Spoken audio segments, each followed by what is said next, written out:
कौन कितना सनातन धर्म को गाली दे सकता है।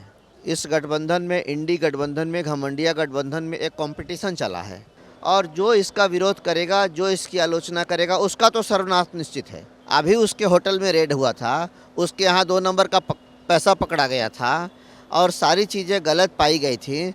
वो आदमी दूसरे को चरित्र का, ये नैतिकता का पाठ पढ़ाएगा। ऐसे फालतू लोगों से माफ़ी मांगने की अपेक्षा भी हम लोग नहीं करते और समाज नहीं करता।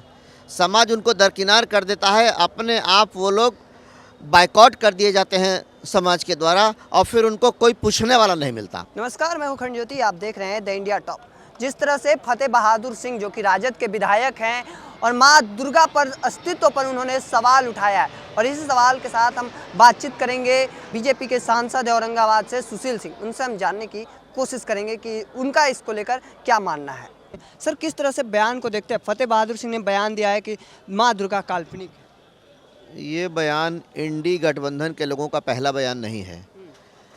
इस गठबंधन में, इंडी गठबंधन में, घमंडिया गठबंधन में एक कंपटीशन चला है कि कौन कितना सनातन धर्म को गाली दे सकता है। कोई नेता आज तक सामने नहीं आया कि इंडी गठबंधन के किसी भी पार्टी का कि ये लोग जो बोल रहे हैं, समाज में जो तनाव पैदा कर रहे हैं, समाज में नफ़रत पैदा करने का प्रयास कर रहे हैं, आज तक कोई सामने नहीं आया, इसकी आलोचना किसी ने नहीं की। लेकिन इतना तय है कि सनातन शाश्वत है, स्थायी है, परमानेंट है और जो इसका विरोध करेगा, जो इसकी आलोचना करेगा, उसका तो सर्वनाश निश्चित है। इसलिए इनका सर्वनाश भी निश्चित है। उन्होंने ब्राह्मणों को लेकर कहा कि न्यायिक चरित्र नहीं है, ब्राह्मण न्याय कभी नहीं देना चाहते थे, ब्राह्मण 90% लोगों को पढ़ने नहीं देना चाहते थे अगर बाबा साहेब भीमराव अम्बेडकर नहीं होते। जिसका खुद का कोई चरित्र नहीं है, अभी उसके होटल में रेड हुआ था, उसके यहाँ 2 नंबर का पैसा पकड़ा गया था और सारी चीज़ें गलत पाई गई थी। वो आदमी दूसरे को चरित्र का, ये नैतिकता का पाठ पढ़ाएगा। कहीं आप लोग भी ब्राह्मण हैं, कहीं ना कहीं ब्राह्मणों को लेकर इस तरह की बातें करना कहाँ तक? देखिए, मैं तो ठाकुर हूँ, मैं तो क्षत्रिय हूँ, लेकिन मैं किसी भी, चाहे वो कोई दलित हों, पिछड़े हों, अति पिछड़े हों, अल्पसंख्यक हों या कोई सामान्य वर्ग, हर वर्ग का सम्मान है। सबका सम्मान हम लोग करते हैं और सबका सम्मान है। ऐसा नहीं कि हाँ, हम जिस जात में पैदा हुए हम उसी का सम्मान करते हैं, बाकियों का सम्मान नहीं है। हम भारतीय जनता पार्टी के लोग सबका साथ, सबका विकास की बात करते हैं। पूरे समाज, पूरी सोसाइटी का सम्मान करना हमारा कर्तव्य है और हम लोग करते भी हैं। हम लोग इस नीति और इस सिद्धांत पे चलते हैं। इस बयान के बाद उन्हें माफ़ी मांगनी चाहिए ब्राह्मणों से, चाहे सनातनियों से। इस तरह का बयान, ऐसे फालतू लोगों से माफ़ी मांगने की अपेक्षा भी हम लोग नहीं करते और समाज नहीं करता।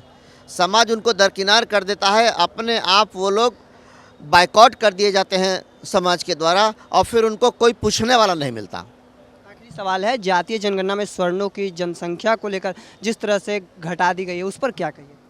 नहीं, जातीय जनगणना में तो हर जाति के लोग ये कह रहे हैं कि हमारी जात की संख्या घटा दी गई और ये सही भी है कि कुछ खास जाति के लोगों की संख्या बढ़ाकर दिखाया भी गया है।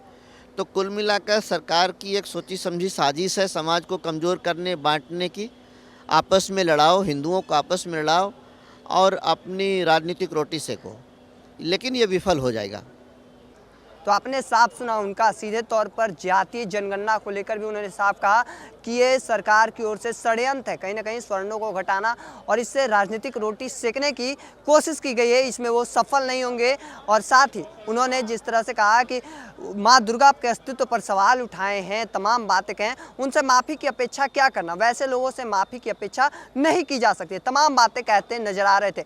हालांकि इस चीज़ को लेकर आपका क्या मानना है कमेंट सेक्शन में रखिएगा। ऐसे ही तमाम खबरों के लिए द इंडिया टॉप को सब्सक्राइब कर लीजिए। फेसबुक पर देख रहे हैं तो लाइक और शेयर कर दीजिए। धन्यवाद।